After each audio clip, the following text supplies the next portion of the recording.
Sou Leda Pinho, iniciando pelo News Up Now, mais um Minas Agora. Hoje eu converso com o Dr. Luiz Fernando Rodrigues de Souza, que vai falar sobre um assunto extremamente interessante, que é direito do consumidor. Prazer enorme ter você aqui conosco para falar de um assunto que, como eu coloquei, muito desse assunto é desconhecido pelo público, pelo consumidor, não é? Então, para iniciar, doutor Fernando, eu queria que você nos dissesse a respeito dos cuidados básicos que deve ter o consumidor ao realizar suas compras. Perfeito, Leda. É com muita alegria que eu venho no seu programa para falar desse assunto muito importante que é o direito do consumidor. E se a gente notar, a palavra consumir vem do latim consumere, que nos traz uma ideia de desgastar, desperdício. E isso é um foco que a gente tem no Brasil e em todo mundo, que é a respeito do consumo consciente. Então, antes de usufruir do direito do consumidor, é importante ao público, o consumidor de modo geral, refletir sobre esse assunto em pauta, tanto no Brasil como no mundo todo, que é o consumo consciente. Essa questão agora dos cuidados que a gente faz no momento de realizar o consumo, eu vou separar em dois pontos. O primeiro, ao adquirir, ao consumir diretamente no estabelecimento comercial. Quais os cuidados básicos que o consumidor deve ter? Exigir e guardar a nota fiscal, os comprovantes de pagamento, requerer se tem garantia ou não o produto, prazos de garantia, se o estabelecimento comercial aceita realizar a troca do produto. Há uma confusão nesse sentido que normalmente em épocas de presenteio, de Dia das Mães, de Natal... Qualquer data comemorativa, seria? Comemorativa, acreditar que as empresas, o lojista tem a obrigação de fazer essa troca. E não existe essa obrigação legal. Então tem que ver essa comunicação entre o consumidor e a empresa. Então me explica aqui para que fique bem claro para as pessoas que estão assistindo a gente. Luiz Fernando, eu vou a uma loja, Perfeito. Vou fazer uma compra. O que eu posso pedir, ou enfim, que esclarecimento o empresário, o dono daquele estabelecimento deve me dar? Ele te deve dar todas as informações do produto, a questão do pagamento e disponibilizar todas as documentações possíveis, como a nota fiscal do produto, a garantia, se houver, explicar sobre a garantia, explicar se aceita a troca do produto, que muitas vezes as empresas de vestuário e calçados é comum fazer essas trocas de produto. Então, essas informações é de obrigação do lojista, do fornecedor, passar à pessoa. Atualmente, é comum em alguns locais a pessoa querer fazer o pagamento com cheque ou então o vendedor ou aquele que tá atendendo diz que não aceita cheque. Me explica se isso é possível, se é legal. Essa questão tem que ser bem clara, principalmente na fachada ou próximo ao caixa. Essas informações de recusar o cheque ou eventual cartão de crédito, isso tem que ser expresso, tem que ser para todos os consumidores. Essa possibilidade, sim. E se aceitar, tem que aceitar sem haver discriminação entre os consumidores. Porque é interessante, eu imaginava, então, até agora que você está nos esclarecendo, que o cheque representa o dinheiro, então não há como fazer essa diferença ou essa negativa em receber um cheque. Se não tiver expressamente que não recebe o cheque, presume-se que aceita. Então, essa aceitação deve ser válida. Claro que vai caber ao lojista, ao comerciante, fazer a análise do cheque. Se é da praça, se não é, essa verificação antes de receber o cheque. Isso também é permitido, é possível. Hoje, a maioria das compras são feitas por meio de cartão de crédito. No caso, o estabelecimento tem, por direito, cobrar algum acréscimo em cima do valor da compra por estar sendo pago no cartão de crédito? Não, novamente a gente volta naquele tema que é justamente isso. Ou o comerciante ou o lojista não aceita cheque de maneira nenhuma, para nenhum consumidor, ou aceita e tem que aceitar em qualquer valor, em qualquer produto que o lojista está disponibilizando no seu estabelecimento comercial. Então, ele pode não aceitar nenhum cartão de crédito? Pode, desde A partir do momento que ele aceita, ele não tem o direito de acrescentar nenhum custo. Isso, nem acrescentar, nem impor limites de valores. Qual cuidado que todos nós somos consumidores devemos ter, por exemplo, ao realizar uma compra pela internet que não venha exatamente como a gente pediu ou que venha com qualquer defeito? Qual a nossa garantia nisso aí? Interessante se separar em 2 focos, quando a gente vai fazer compra em um site pela internet. Eu separo primeiro na confiabilidade no site. Como que a gente pode ter uma confiança no site antes de comprar? Né? Para não ser um site fantasma, um site formado... Que é o que não falta. Que não é que não falta. Formado por estelionatários e vários nesse sentido. A gente precisa verificar se o site consta o endereço físico da loja, se esse endereço, se essa loja, essa empresa tem sede no Brasil, porque tem muitas empresas estrangeiras com sites no Brasil. Verificar se tem telefone fixo, se tem o SAC, Serviço de Atendimento ao Consumidor, e verificar, inclusive, se o site consta o CNPJ da empresa. Né? Para quê? Para ter Isso é fundamental. Fundamental para ter os dados básicos ali, essenciais, para ter um pouco mais de segurança, um pouco mais de confiabilidade. E tem uma dica muito importante ao público. Tendo eventualmente esse CNPJ pelo site, tem como fazer uma pesquisa gratuita no site da Receita Federal, para, inserindo o número do CNPJ, conferir o cadastro da empresa. Sim. Lá vai constar o nome da razão social, se a empresa está ativa, endereço, telefone, e ver se cruzam esses dados. E após isso, gera uma maior confiança, gera uma maior confiabilidade se comprar ou não. Vamos combinar que é trabalhoso, né? É trabalhoso, mas é necessário para não ter uma dor de cabeça posteriormente muito pesada às vezes. E muitas vezes sem solução, né, Luiz Fernando? Sem solução, principalmente de empresas estrangeiras.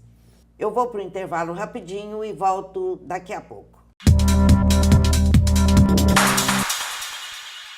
Cancún Biquínis, moda praia, íntima e fitness. Qualidade em um único lugar. Cancún Biquínis, 3242-4034. Eu vou dar um break aqui na minha entrevista com o Dr. Luiz Fernando para comentar umas coisinhas que acontecem aí pela cidade. E depois a gente volta a conversar sobre o assunto. A Patrícia Coelho, do Instituto Giovana, que está se preparando, como eu até já comentei em programa anterior, para mudar para uma edificação lindíssima, charmosíssima, já agora, no início do mês de maio, comemorou mais uma idade nova, e a gente quer, então, aqui por meio do Minas Agora, deixar a ela um abraço enorme, votos de sucesso cada vez mais. Sucesso esse que vem graças a seu esforço de participar de todos os cursos com os maiores profissionais do país e muitos até do exterior na área que ela atua. Patrícia Coelho, do Instituto Giovana, todo mundo sabe, e vem cada dia mais mostrando a sua competência e o seu talento. Parabéns grandão, Patrícia. E um assunto também muito interessante de ser comentado foi o lançamento do livro Dr. Geraldo França de Lima, em uma parceria muito feliz da Academia de Letras e Artes de Araguari, da UFO e, obviamente, da Fundação Araguarina de Educação e Cultura. A solenidade e o coquetel foram realizados na Casa da Cultura, com um número expressivo de pessoas que estiveram ali, então, para saber um pouco mais de Dr. Geraldo França de Lima. A todos que participaram, parabéns enorme pela iniciativa, super válida, super merecida. Dr. Geraldo é um imortal da Academia Brasileira de Letras, araguarino, tem aqui ainda hoje o seu sobrinho Milton Lima Filho e a sua cunhada, dona Toninha Ferreira de Lima, sobrinhos, enfim. Uma pessoa que nos honra, que nos orgulha pelo trabalho que deixou, pela sua obra literária e pela pessoa grandiosa que foi Dr. Geraldo França de Lima. A todos, parabéns mesmo. Nós, aqui da nossa cidade, como no país todo, eu diria, estamos precisando de cultura, que está em falta em cada canto dessa terra Brasilis. Mas, aos poucos, as coisas vão acontecendo e vão se realizando. Por hoje é só isso que eu tenho para comentar.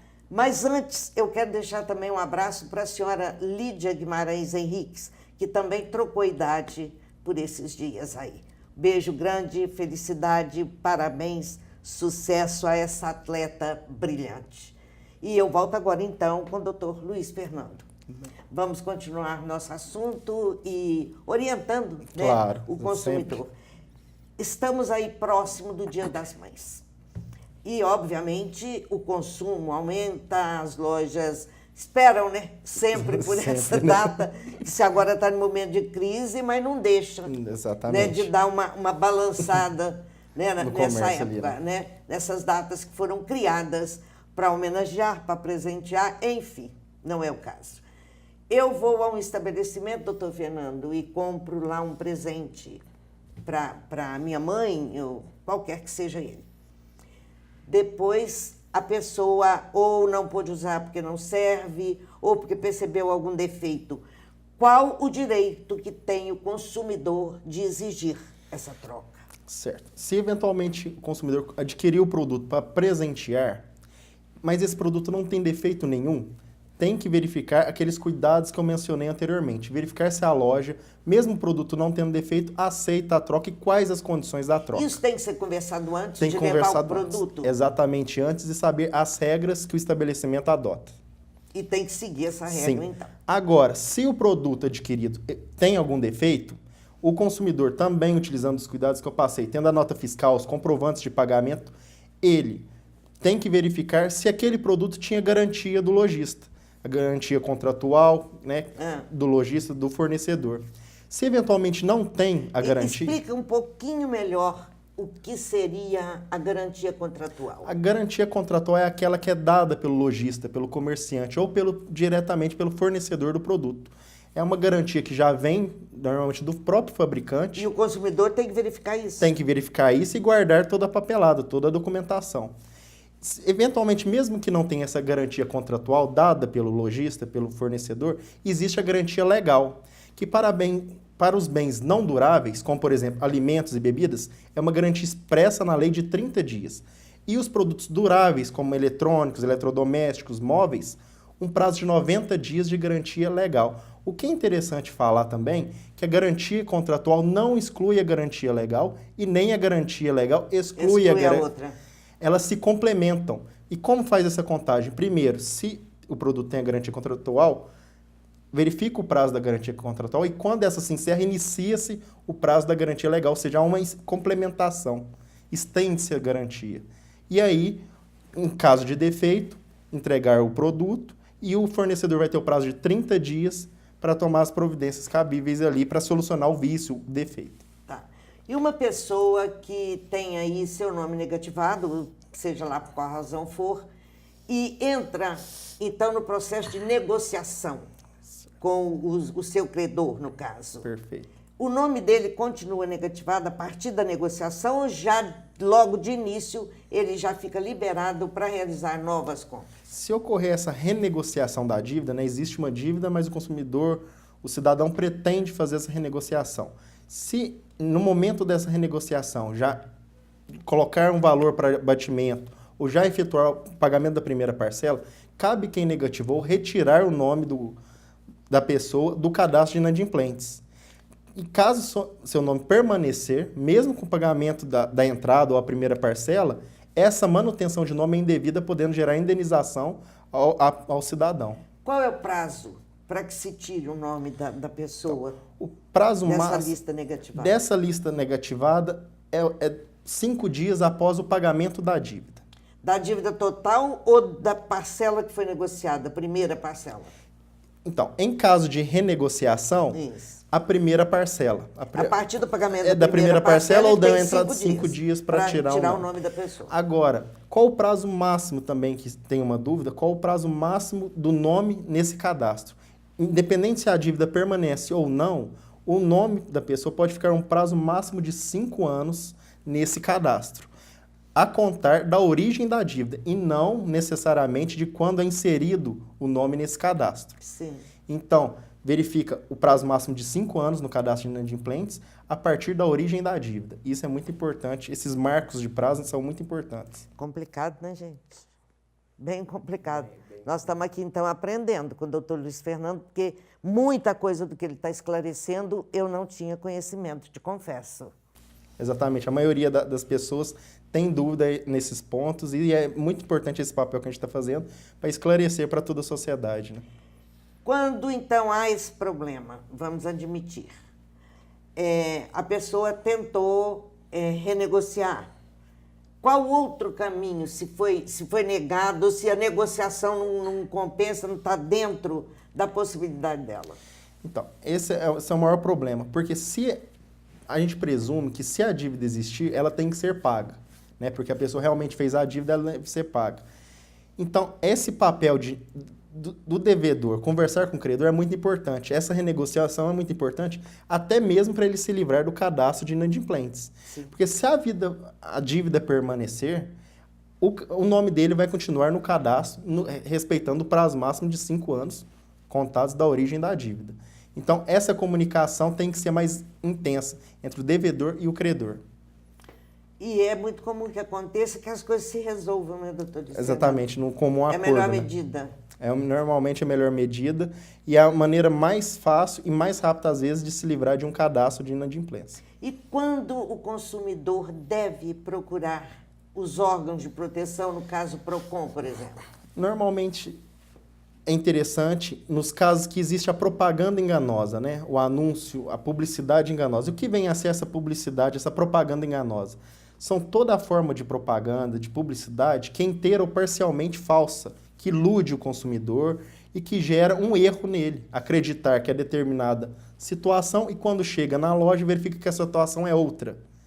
Então, essa questão cabe também ao consumidor guardar os anúncios, tirar foto de anúncios e apresentar isso no PROCON ou ter orientação jurídica para solucionar esses problemas.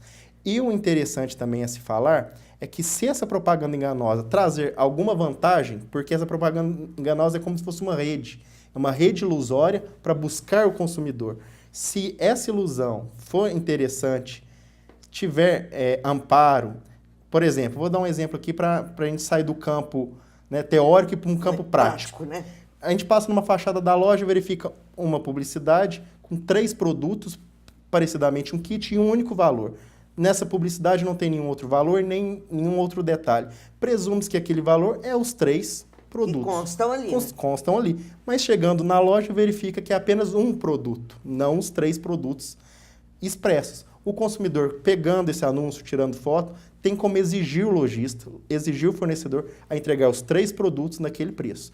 Tanto em comunicação direta com a empresa, ou por meio de PROCON, ou com uma orientação jurídica por via judicial. Mais algum direito importante que o consumidor tem e que o senhor gostaria de colocar para a gente, então, doutor? O consumidor, ele tem vários direitos importantes ali, mas o principal problema de não conseguir, às vezes, os direitos é os cuidados básicos, os cuidados gerais. É interessante o consumidor lembrar de guardar as documentações, quando fazer uma solicitação, pedido de informação ou reclamação das empresas, guardar o número do protocolo, requerer, se possível, a gravação telefônica ou as conversas feitas normalmente em um site, um chat, e ter todas as documentações, nota fiscal, comprovante de pagamento, para que possa provar aquilo que ele alega, que normalmente é uma ofensa. É uma ofensa que ele recebeu que diz respeito ao Código de Defesa do Consumidor.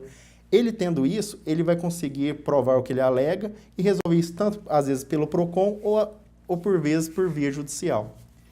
Eu gostaria que o senhor deixasse estou chamando ele moço, cuidado para ser meu filho.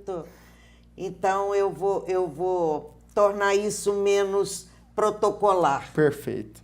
Luiz Fernando, eu gostaria que você deixasse o seu contato, se for possível, para que as pessoas que ainda fiquem com alguma dúvida possam, então, esclarecê-las com você. É possível isso? Perfeito, Leda. Eu vou deixar meu e-mail pessoal, que aí fica mais fácil das pessoas entrarem em contato ou tirar alguma outra dúvida.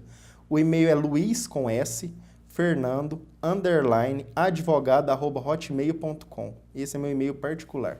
Ok, Luiz com S. Fernando_advogado@hotmail.com. Exatamente, né? Leda.